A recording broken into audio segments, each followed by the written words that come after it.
Boa noite a todos. Hoje, exatamente 6 de agosto de 2024, estamos nós reunidos para estudarmos a obra Missionário da Luz. E a Cecília vai já dizer qual é o capítulo que nós estamos, vai fazer uma rápida recapitulação, nos dando a deixa para darmos continuidade ao nosso estudo. É sempre um motivo de muita alegria estarmos aqui aprendendo com André Luiz, aprendendo com o livro Missionário da Luz e sempre agradecendo. Quando a gente pensa na obra, a gente pensa no médium. Se André Luiz estivesse se materializado para aquele grupo e depois desaparecido, só aquele grupo teria esse conhecimento e nem sempre um despertar moral. Mas quando ele optou em materializar os livros, estamos nós aqui no ano de 2024, com esse livro materializado, materializando lições morais grandiosas. Então, uma imagem se perde, o texto não.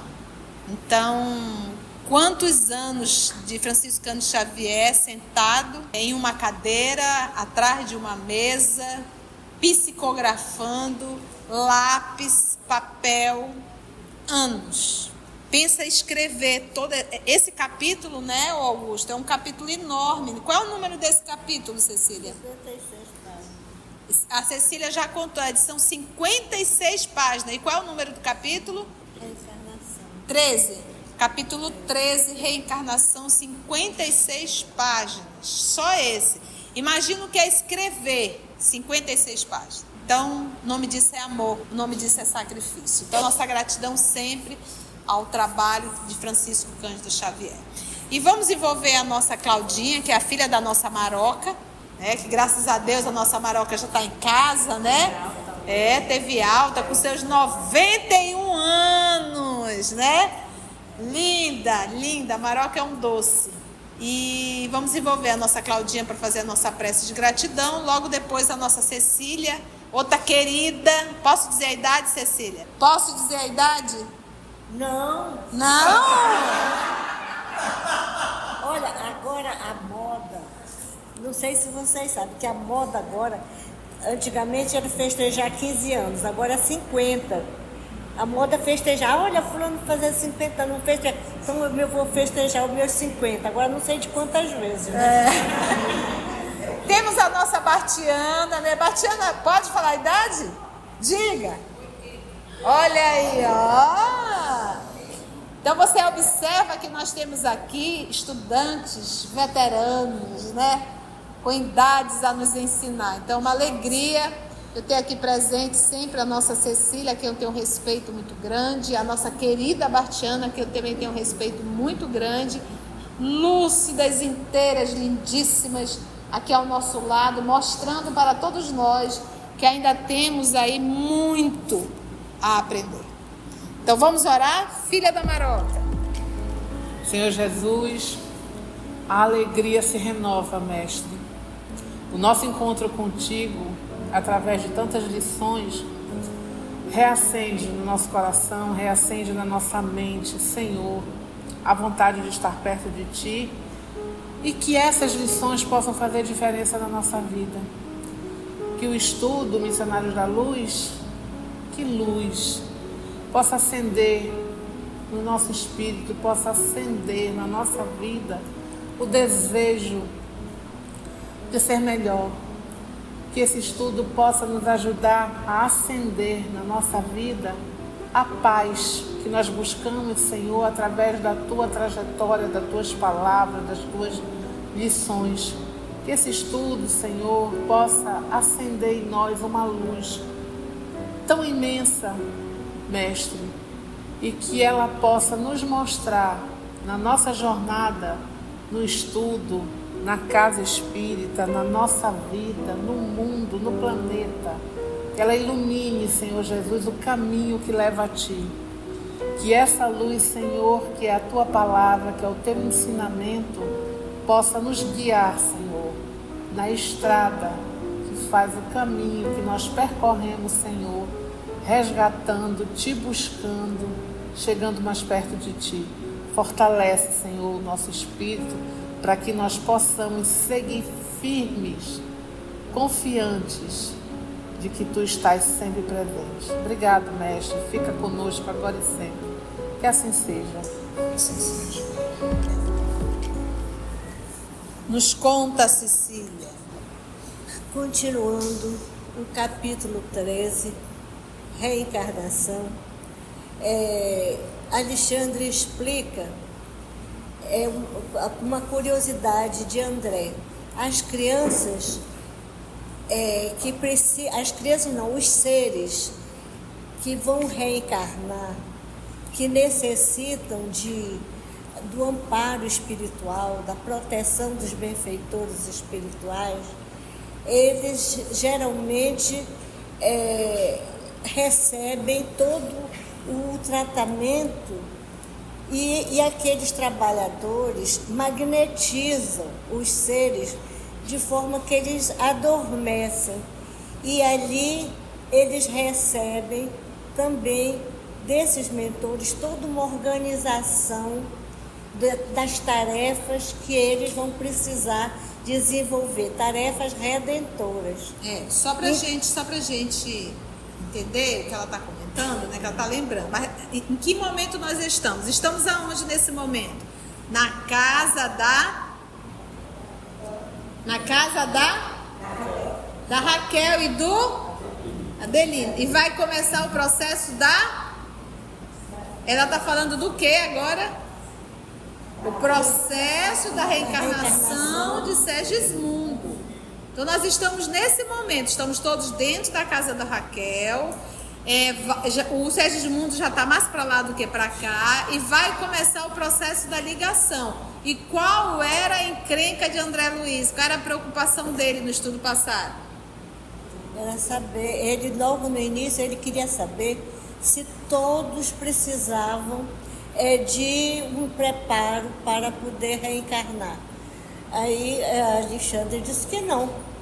Tanto reencarnavam de uma forma inconsciente, como também desencarnavam da forma inconsciente. Aí é quando ele trabalha, explica para ele que aqueles que vão ter uma assistência para reencarnar, eles são objeto de uma dedicação grande desses benfeitores que magnetizam esses seres de forma a que eles possam reencarnar. Eles são colocados no templo materno ainda com crianças adormecidas. Depois desse questionamento, André avisa que vai se ausentar e só vai voltar ao lar do Adelino no momento que estiver próximo à ligação efetiva da encarnação do Segismundo. Alexandre, né? Vai se afastar, né? Quando ele vai se afastar. E aí, uma outra preocupação ocupa a mente do André, que ele fica pensando como é que fica a questão da privacidade do casal.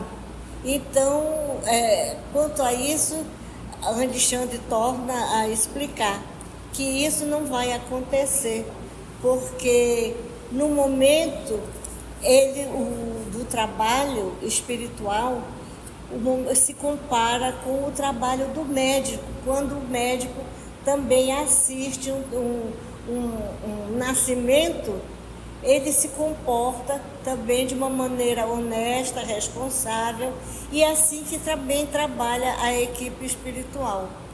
E depois disso ele também explica o seguinte, que para os lares corretos, de vida honesta, de vida séria, esses lares eles são protegidos, e muito mais porque a fecundação só se dá horas depois dado o contato celular.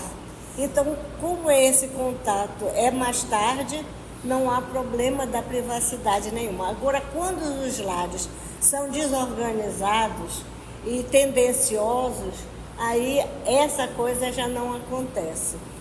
Exatamente. É exatamente aí nesse ponto, né, Cecília, que o Alexandre está aqui tratando. A particularidade, a proteção do lar, o ambiente doméstico, e falando da presença de espíritos. Então, todas as vezes que você está no ato sexual, seja em que lugar for, seja em condição for, vai estar só o casal? Não necessariamente. Então, nós estamos exatamente falando nisso, e o Alexandre está sendo muito bem claro, e se colocaram isso aqui, é para nós repensarmos no que temos feito da nossa vida sexual. Todos nós seres, todos nós espíritas, porque o fato de nós sermos espíritas, isso não nos certifica santidade, nem evolução. Nós temos espíritas que traem a esposa? Tem. Temos espíritas que a esposa trai o esposo? Tem. Temos espíritas espiritados? Muitos. Apesar de todo o conteúdo doutrinário que temos, mas que não conhecemos. Porque sentar para estudar, não são todos que fazem isso. A gente lê o romance de forma en passant, acha linda a história, chora e acha que é só isso. Acha que o Emmanuel veio contar uma história para enfeitar. Acha que André Luiz veio para completar a literatura. Não foi para isso. Bora lá? Então estamos nós ali dentro da casa da Raquel e bem próximo do acoplamento de Segismundo. A resposta impressionante de Alexandre surpreendeu-me. Compreendi com mais intensidade que cada um de nós permanece com a própria escolha de situação, em todos os lugares. Todavia, nova questão surgia-me no cérebro e procurei movimentá-la para melhor aclarar o raciocínio. Afirmou André Luiz, respeitoso. Lembra, tratando aqui desse ambiente do lar, né? Entendo a magnitude de suas elucidações.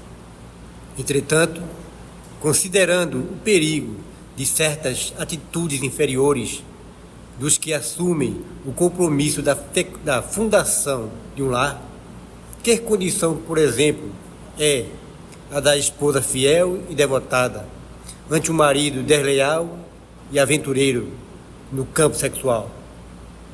Permanecerá a mulher nobre e santa à mercê das criminosas testemunhas que o homem escolheu? Entendemos a pergunta? O homem não sabe respeitar o lar, mas em compensação tem uma esposa nobre. E ainda há pouco ele falou dessa relação, dessa promiscuidade e que esses espíritos adentram. Então, no dia que a gente entender isso, que todo vício, toda promiscuidade, você sempre terá sócios do mesmo nível. A gente diz assim, tenho espíritos assim, mas você é igual, somos iguais. E aí a preocupação do André agora é com a esposa, que poderia também ser o contrário. Às vezes tem um esposo nobre e a esposa não é. Entendemos a pergunta? Então vamos para a resposta? Vamos lá. Disse Alexandre veemente, ou seja, com leveza, assim, suposição. Veemente é o quê? Não. O mal não pode perturbar o que é genuinamente bom. Em casos dessa espécie, a esposa garantirá o ambiente doméstico, embora isto lhe custe as mais difíceis abnegações e pesados sacrifícios. Os atos que lhe exijam a presença enobrecedora são sagrados, ainda que o companheiro na vida comum se tenha colocado em nível inferior aos brotos. Em situações como essa, no entanto, o marido imprevidente torna-se paulatinamente cego à virtude e converte-se, por vezes, no escravo integral das entidades perversas que tomou por testemunhas habituais, presentes em todos os seus caminhos e atividades fora do santuário da família. Chegado a esse ponto, é muito difícil impedir-lhe a queda nos desfiladeiros fatais do crime e das trevas. Dá para ticar? Se só lendo a gente já estremece, né? Imagina ticando. Vamos ticar? Vou até beber água. Não se trata de puritanismo. O primeiro ponto que nós temos que entender é que sexo é departamento divino. Sexo é departamento divino. Vamos lá. Então vamos agora entender que não é algo de puritanismo, né? Porque a gente acha que liberdade sexual tem alguma coisa a ver com libertinagem. E a gente acha que ser descolado é poder fazer tudo. Então, ver o que é inverter valores. Ver o que é a falta realmente de maturidade emocional, psicológica, racional realmente. Porque se você parar para pensar, a copulação, se você for pensar num ato sexual, é algo que além da intimidade, entre aspas, porque nem sempre há uma probabilidade enorme de você se contaminar. Porque é algo muito próximo, é algo muito orgânico, é algo que envolve demais. E a função do sexo em todos os reinos, e do homem não é diferente, é procriar. Não sou eu que estou dizendo, é a lei. E ainda estudamos aqui o André Luiz, quando ele coloca que o útero é altar sagrado. Imaginam que é um órgão que tem capacidade de ali guardar a formação de um corpo. Então, Deus nosso Pai criou tudo isso e exige de nós respeito. Caso contrário, sofreremos as consequências. Então, o que nos falta é respeitar. Isso sim. E nós estamos hoje no alto e no ápice do desrespeito. Nunca confunda fazer sexo com amor. Já estudamos claramente isso aqui.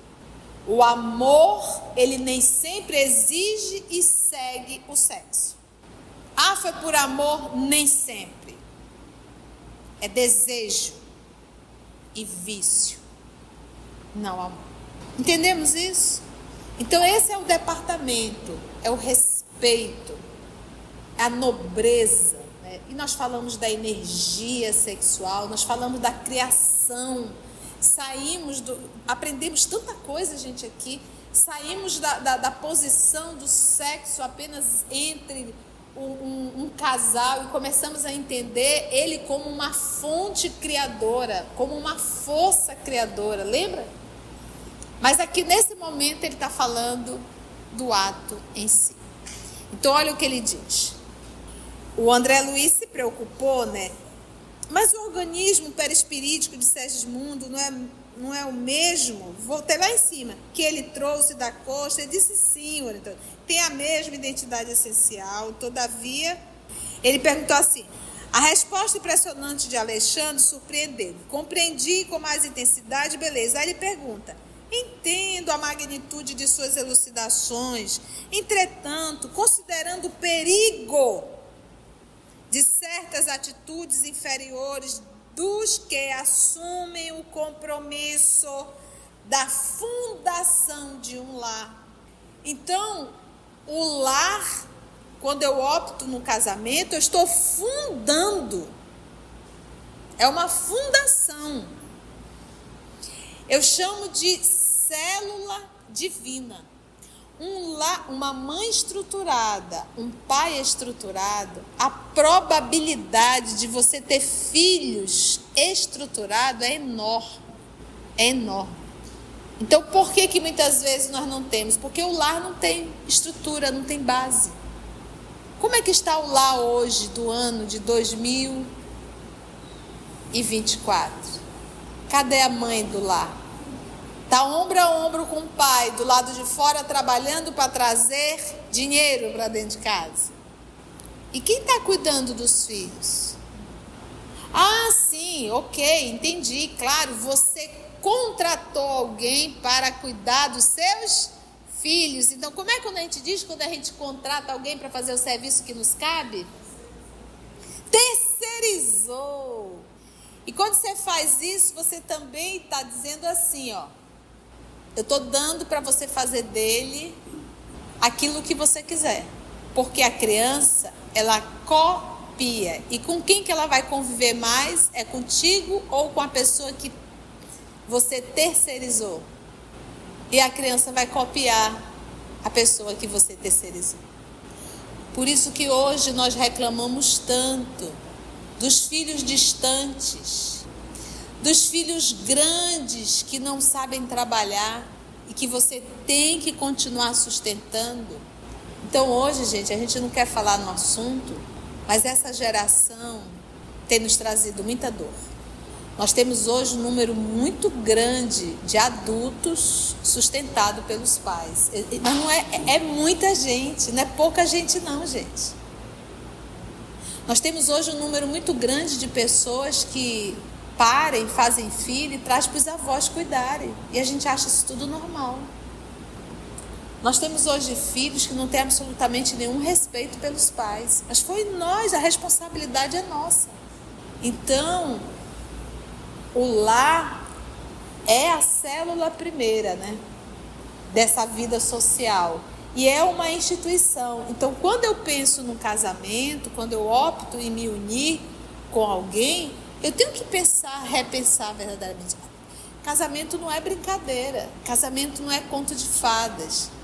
Casamento não é uma coisa para você tirar foto e colocar no Facebook e dizer, olha, eu estou casado, que bonitinho.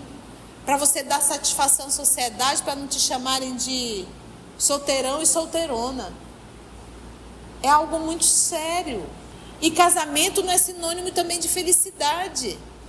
Então, quantas vezes a gente se apressa e se engata no primeiro só para dar satisfação à sociedade, para dizer que está casado? E daqui a pouco a gente está separando porque não suportou? Isso acontece muito, gente. Tem gente que casa só para vestir o vestido da noiva. E 6 meses depois está separando, 1 ano depois com o primeiro filho está separando. Então, quando ele usa o termo aqui, fundação, ele nos chama a pensar. Que condição, por exemplo, é a da esposa fiel e devotada ante o marido desleal e aventureiro? Qual é a situação dela? No campo sexual. Permanecerá a mulher nobre e santa à mercê de criminosas testemunhas que o homem escolheu? Por quê? Se ele tem as suas parcerias espirituais, ao adentrar o lar, as companhias espirituais, que ele vai chamar de testemunhas, ou seja, vai ficar olhando. Vai trazer para dentro de casa, vai trazer para dentro do quarto e vai participar junto com a esposa.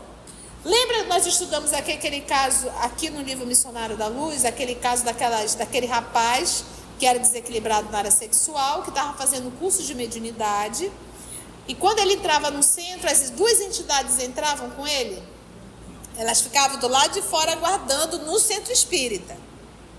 Lembra disso? E ele conseguiu essas 2 entidades aonde? No prostíbulo. Ele frequentando prostíbulos, elas se uniram com ele. Parceria. E o Augusto está nos lembrando, e tia, recentemente ele era casado, ou seja, casamento novo ainda, e ele já procurando prostíbulo. Ele diz assim, não, ela não vai ficar à mercê de criminosos, não. O mal não pode perturbar o que é genuinamente é verdadeiramente bom. Então, se o mal me perturba, é porque eu não sou genuinamente boa. Quando nós somos genuinamente bons, o mal não nos perturba mais. Olha que coisa boa, né? Não encontra espaço em nós. Não encontra espaço. Em casos dessa espécie, em que o marido infiel e a esposa fiel, a esposa garantirá o ambiente doméstico. Embora isto lhe curte as mais difíceis abnegações e pesado difícil. É fácil conviver com um homem prostituto? Não é. Não é. Conversando com uma amiga que trabalha no hospital tropical, de doenças tropicais, e eu disse, mas ainda nasce crianças soro positivo? Sim. Eu digo, mas como assim?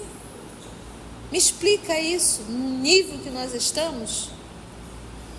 A mãe, quando está grávida, faz o teste, beleza. Gravidez vai. Criança nasceu, sabe aquele período que a mulher fica sem poder ter atividade sexual? O fofo vai procurar os prostíbulos, se contamina, volta para casa, passa aquele período da esposa, ele volta a ter atividade sexual com a esposa, contamina a esposa. E aí a esposa, sem saber, achando que está tudo bem, o que ela vai fazer? Amamentar o seu filho. E acaba contaminando a criança. Gente, olha que coisa triste. Olha, você está entendendo quando eu falo da seriedade? Então, o sexo não é tomar sorvete. Você pode, sim, se contaminar. Não só de HIV. E olha aí, olha o processo expiatório que essa pessoa está arrumando. Mas aí sempre vem alguém, tia, mas por um acaso ela não teria que passar por isso, a criança não teria que passar por isso. O escândalo é necessário, mas ai por quem vem o escândalo. Você está me perguntando que Judas nasceu para atrair Jesus? Tinha que ser ele? Óbvio que não. O que eu estou querendo dizer com isso? Se esse espírito, essa criança contaminada no ventre da mãe, se ela teria que passar por isso, com certeza Deus não estava contando com a sujeira das mãos do Pai. Ninguém nasceu para fazer o mal. Ninguém nasceu para fazer o mal. Tá? Então, gente, tem 1000 formas da gente resgatar os nossos débitos, sem necessariamente que alguém faça qualquer mal, entendeu? Seria muita perversidade programar uma reencarnação para alguém fazer o mal para outro alguém. É Deus, gente. Não cabe, vamos pensar. Ninguém nasce para fazer o mal. E o processo de expiação, a própria lei tem várias formas. Não conta com isso. Ficou claro? Em caso dessa espécie, a esposa garantirá o ambiente doméstico. Por isso é que ele fala, embora isso lhe curte as mais difíceis abnegações e pesados sacrifícios. Porque não é fácil conviver com alguém que você sabe que essa pessoa tem vida e prostituição. Não é fácil. Né? Por isso que ele fala em abnegação. Nós temos hoje um alto número entre jovens e idosos. Idosos acima de 60 anos, tá? Acima de 60 anos e jovens a partir de 17 a 30 anos. É o maior índice de HIV. Eu gosto sempre de perguntar, sempre entrar em contato com o pessoal da área da saúde, porque quando Deus nos dá o compromisso de estarmos aqui falando, seja onde for, a gente tem que estar sempre esclarecendo e mostrando. O HIV hoje, uma vez sendo descoberto, hoje ele é considerado uma doença crônica, mas mata. E você tem que tomar remédio pro resto da sua vida. Então você vê quantas pessoas tem, não sabe e contamina. Então, sexo é um departamento que se deve respeitar.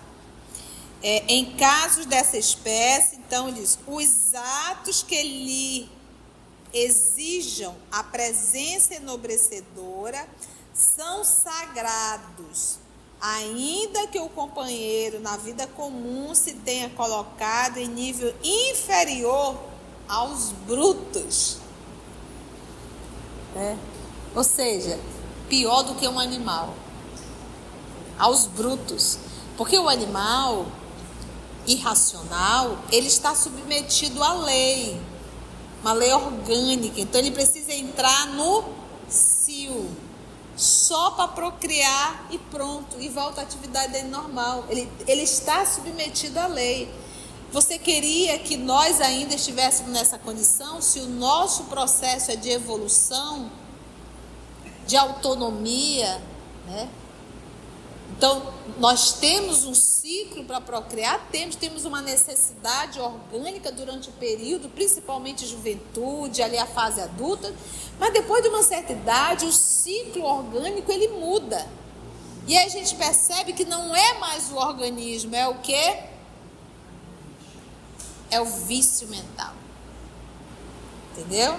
Vida comum se tenha colocado em nível inferior aos brutos. Em situações como essa, no entanto, o marido imprevidente torna-se paulatinamente cego. Cego a quê? A virtude.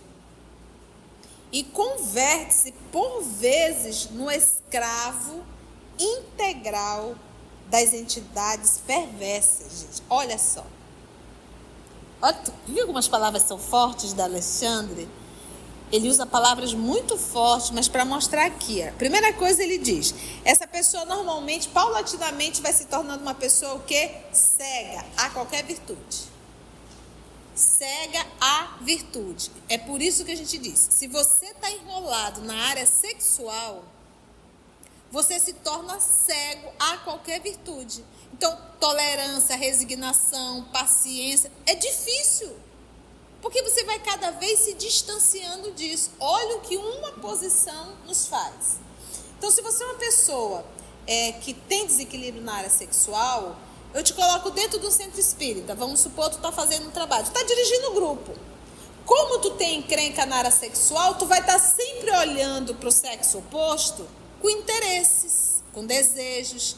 Isso vai facilitar o teu trabalho espiritual, você como evangelizador ou como evangelizadora? Isso vai atrapalhar tudo. Você vai estar olhando para os participantes com desejo.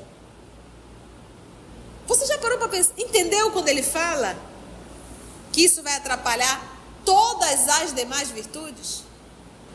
Cego enxerga? Não consegue enxergar. Então, se eu não conseguir ainda resolver essa encrenca, eu não vou desenvolver nada.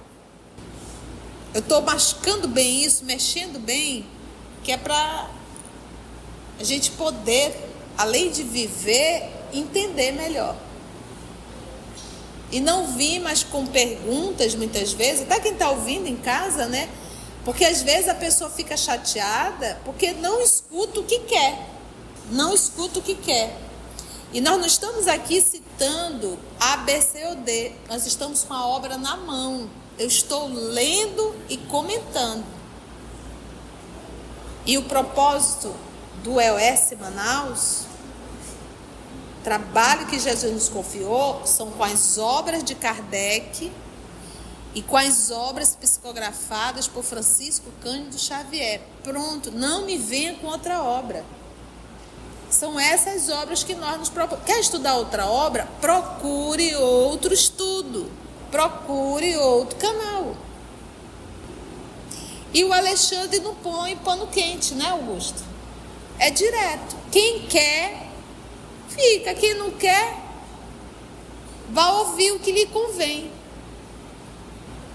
Tornam-se paulatinamente cego à virtude, não vai enxergar, não vai identificar, não vai pensar, é ele é a pessoa, né? Ela a pessoa. E converte-se por vezes num escravo integral. O escravo, ele decide? O escravo, ele pode dizer, hoje eu não vou? Escravo integral. Escravo a quê e a quem? Aos prazeres. Gente, ser escravo do prazer, vamos pegar o prazer da comida? Que é um prazer. Né? Vamos pensar. Aí diz assim, olha, você não pode comer costela de boi, que é muito gorda. Vamos supor. Eu amo costelinha de boi, nossa, aquilo assado. Você não pode, isso é um veneno para você. Mas a costela do boi te traz um prazer enorme.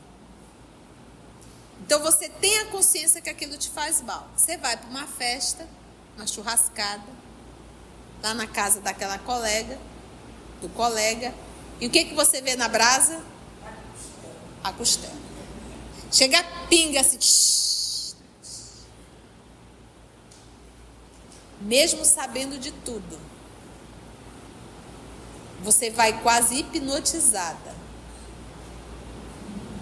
comer a costela. No processo de escravidão mesmo. Então, você é escravo, você não tem escolha. E você está sendo escravo a quê? A costela ou ao prazer? Ao prazer. Mesmo sabendo que aquilo te faz mal. Né? Então, tem aqui, põe um monte de coisa. Um monte que tu não pode. Você vai qual robô. Vai comer. Escravidão ao prazer.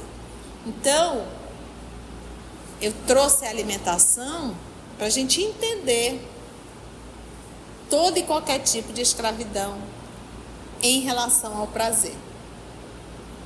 Então, a gente julga muitas vezes aquele que é escravo do sexo, mas nós temos as nossas escravidões também. Há determinados prazeres. E que mesmo sabendo que nos faz mal, a gente está lá tremendo e realizando.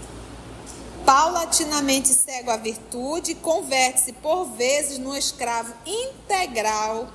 Aí ele vem das entidades perversas. Então não é entidades viciosas, é entidades o quê?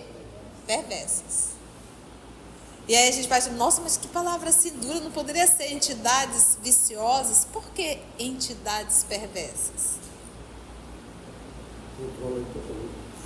Controla, segura, vicia.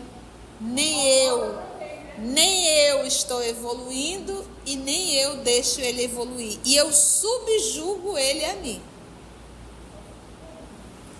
Eu subjugo. Então, se eu estou aqui, pensa a pessoa lutando, coitado, para se livrar do vício. Aí à noite essas entidades entram no psiquismo dele. Convida ele, faz sonhos. Realiza mesmo no mundo espiritual. E o cidadão acorda, coitado, mais para lá do que para cá, e querendo, porque ele idealizou, ele viu, ele sentiu, ele vai querer realizar.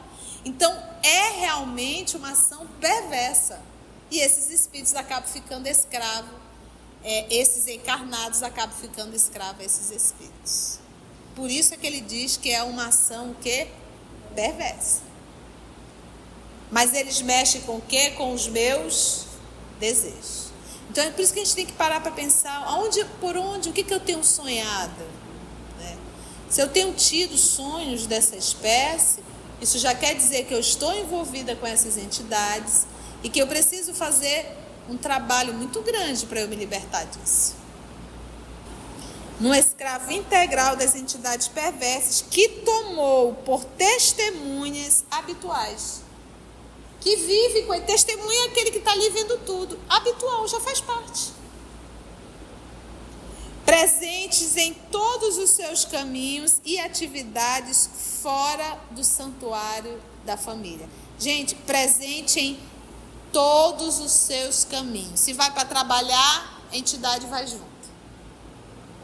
Se vai para o prostíbulo, lembra ainda há pouco nós falamos, o cidadão foi para o centro espírita e as duas entidades estavam juntas. Para onde você vai, a entidade está junto. Agora imagina se nós fôssemos médios videntes, a gente ia se assustar, não ia? Chegado a esse ponto, é muito difícil impedir-lhe a queda nos desfiladeiros fatais do crime e das trevas. E quando eles dizem que é muito difícil, é muito difícil mesmo. Então, quando chega nesse nível já do desequilíbrio na área sexual, chegada a esse ponto, é muito difícil impedir-lhe a queda nos desfiladeiros fatais do crime. Olha a palavra mais uma vez. Ele usou o termo perversidade, agora ele fala crime. Por que crime? Ainda há pouco eu falei um crime. O cidadão se contaminou a esposa e contaminou o seu filho. Outro crime, abandonar o lar e deixar entregue e vai viver as suas fantasias. Isso é um crime, gente. Exclamou André Luiz. E nós também, né, Tarcísio? Oh, meu Deus, quanto trabalho esperando o concurso das almas corajosas. Quanta ignorância a ser vencida. Acrescentou o orientador gravemente. Você diz bem, porque de fato, a maioria das tragédias conjugais se transfere para além túmulo, criando pavorosos infernos para aqueles que as viveram na crosta do mundo. É muito doloroso observar a extensão dos crimes perpetrados na existência carnal, e ai dos desprevenidos que não se esforçam a tempo no sentido de combater as paixões baixas. Angustioso lhes é aqui o despertar. Então, vamos pegar um exemplo. O pai de André Luiz estava numa zona baixa. Me lembro se 2 ou 3 entidades que eram suas amantes, perseguindo ele, e ele no estado de perturbação total. Então volta aquilo que a gente estava falando no livro dos Espíritos. Trocou o que por quê? Entendeu? Imagina tu trocar um diamante, que é o nosso processo de evolução, por um pedaço de pedra, por uma bijuteria. E é o que nós temos feito ao longo de séculos, né? Abrindo mão de coisas espirituais em troca e em detrimento de coisas materiais. Cenas do próximo capítulo. Foi duro, mas faz sentido, gente. Eu acho que é disso que nós precisamos, né? Dessa balançada, para a gente entender, raciocinar, meditar, né? E ver a responsabilidade. Não adianta, volto sempre a repetir, você está ouvindo isso, seja aqui presencial ou seja no canal, e ficar revendo o passado. O passado passou. É impossível nós mexermos no passado, mas a gente tem ainda o presente. Podemos mudar totalmente o futuro, se nós mudarmos o presente. Então, gosto sempre de lembrar da fala do nosso Senhor Jesus, da parábola do filho pródigo. Aquele filho que abandonou o pai, aquele filho que exigiu a herança, mesmo o pai estando vivo. Isso foi uma ofensa muito grande ao pai. E o filho deu todos os motivos para o pai riscar aquele filho, tirar totalmente aquele filho, abandonar aquele filho. Mas quando o filho voltou, o pai mandou matar um bezerro e fez uma festa enorme nessa parábola. Era Jesus contando para todos nós a alegria do pai quando o filho decide voltar ao seio do pai. Ou seja, quando o filho decide fazer o bem. Mesmo tendo feito tudo errado, para agora e vamos mudar o trajeto da nossa vida. Foi bom, gente? Alguma colocação? Não? Se você chegou até aqui o final, deixa seu comentário. É muito importante a gente poder ler o teu comentário. Não esqueça de curtir para que possa divulgar a página. Dá o seu like, né? E, se possível, faça a sua inscrição no nosso canal e toca o sininho. Porque quando você toca o sininho, o YouTube avisa para você quando o EOS publicar um novo estudo. Então, receba um grande abraço da família EOS Manaus.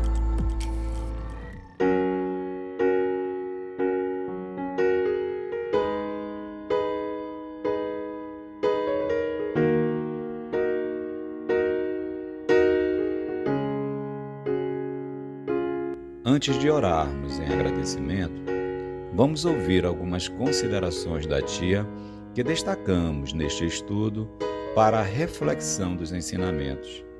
Vamos aos destaques da tia?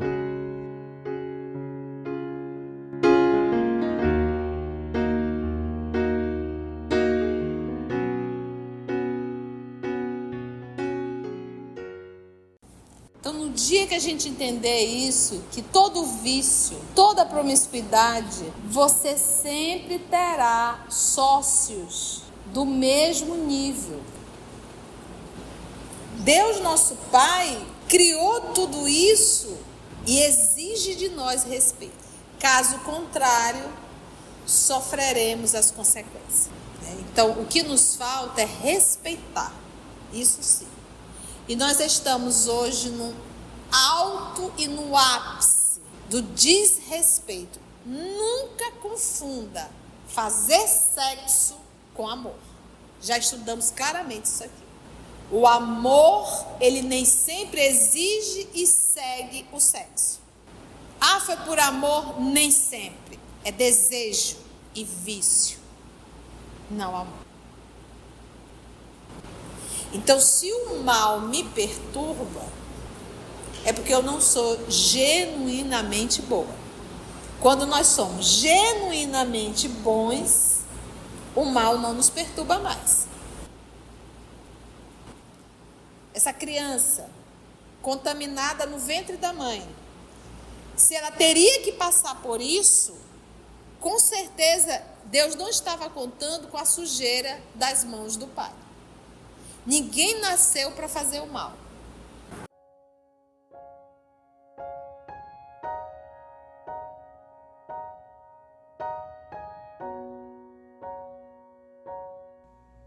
Assim, concluindo o nosso estudo de hoje e agradecendo o nosso Mestre Jesus por mais este momento de aprendizado, vamos orar?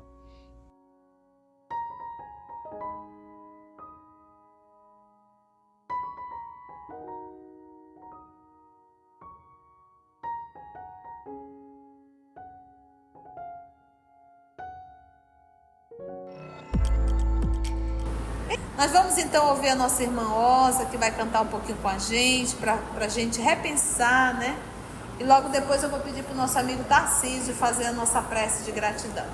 Então a nossa irmã Osa irá fazer a nossa música, né? Para a gente aí meditar, né, Osa? E logo depois o nosso querido irmão Tarcísio irá fazer a nossa prece de gratidão. Fiquemos à vontade para fechar nossos olhos. Aquele que se sente à vontade, levar nosso pensamento a Jesus, a Maria Santíssima, e louvá-la cantando assim: Ave Maria,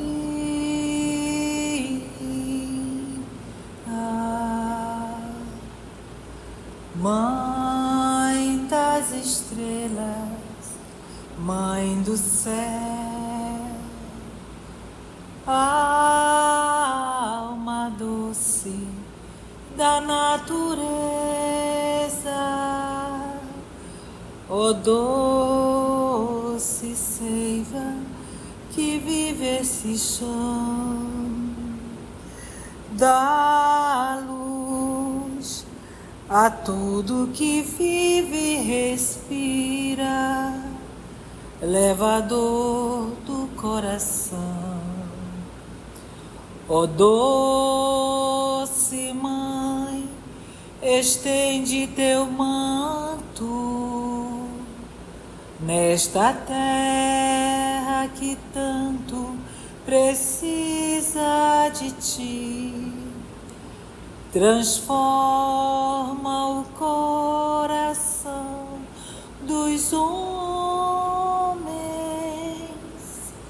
para que o paraíso aconteça aqui. Ave Maria.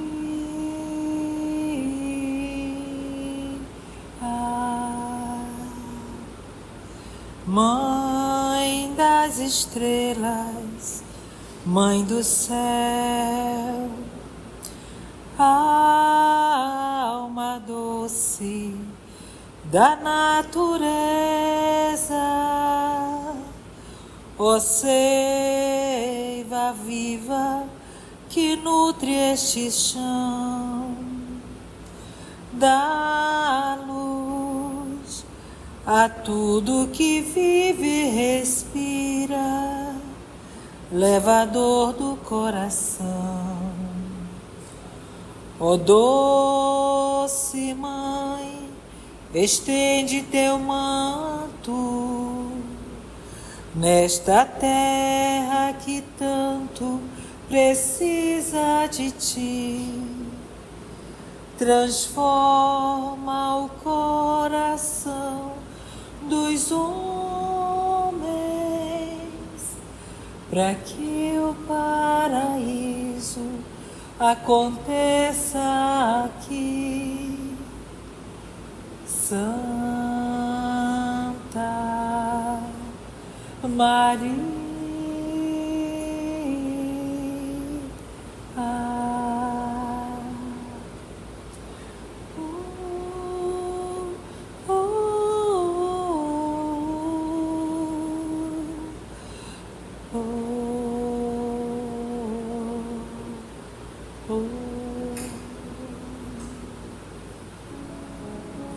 Mãe Santíssima, amado Mestre Jesus, Pai Celestial e queridos irmãos de luz aqui presentes, responsável por esses estudos. Queremos mais uma vez agradecer a oportunidade que estamos tendo de aprendizado, que as nossas orações possam chegar a todos aqueles corações que nesse momento estão passando por dificuldades extremas, estou passando por dificuldades de saúde, estão nos hospitais com intensas dores e desesperos, aqueles que não acreditam na espiritualidade, não acreditam que a vida continua. Oremos por todos, possamos lembrar de todos aqueles que estão nos presídios, nas penitenciárias, nos vales dos suicidas e nas regiões umbralinas, regiões abismais. Obrigado, Senhor, por tudo que temos aprendido aqui. Possamos usar no nosso dia a dia, em contato daqueles que ainda não entendem que a vida continua. Obrigado pelas bênçãos que recebemos e que possamos transmitir a todos, internalizar todos esses ensinamentos, para que possamos a cada dia dar mais um passo em tua direção. Iluminar a todos que aqui se encontram, que possam retornar em paz em seus lares. Todos aqueles que não puderem comparecer, possam receber também as nossas vibrações. Obrigado, Senhor, por essa oportunidade. E fica conosco, hoje e sempre. Que assim seja.